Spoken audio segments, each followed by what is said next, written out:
మాత్రం కాదు. ఒక సోషల్ ఆర్గనైజేషన్, సేవా దృక్పథంతో నడిపించే పార్టీ ఈ భారతదేశంలో ఏదో ఉన్నదంటే ఒక జనసేనని చదవడం. Social justice and social service ఈ రెండు ఆటల మీద కాన్సెప్ట్ చేసి అతను గత 10 సంవత్సరాలుగా పనిచేసింది.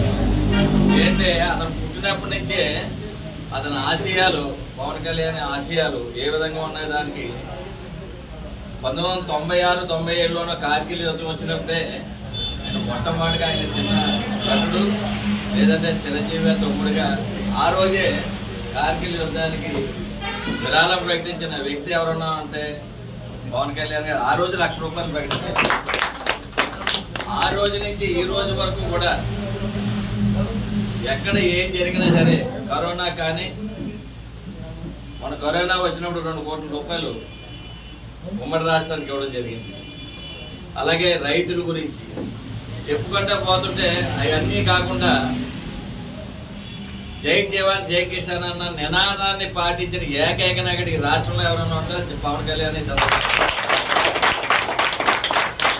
ఏడు సరిహద్దులు తన కుటుంబాన్ని వదులుకొని అక్కడ ప్రాణాలు త్యాగం చేసిన సైనికులందరి కుటుంబాలకి కూడా విరాళంగా ₹1 ఇచ్చిన ఘనత కూడా పవన్ కళ్యాణ్ గారిని సందర్భంగా. జై జవాన్, జవాన్ ఏ విధంగా గుర్తించాడో జై కిసాన్ రైతును కూడా అదే విధంగా గుర్తించాడు. భారతదేశ చరిత్రలో స్వరాజ్యం వచ్చిన తర్వాత ఏ రాజకీయ పార్టీ కానీ ఏ రాజకీయ నాయకుడు కానీ చేయలేనటువంటి సాహసం రైతులకి సహాయం అందించిన ఘనత పవన్ కళ్యాణ్.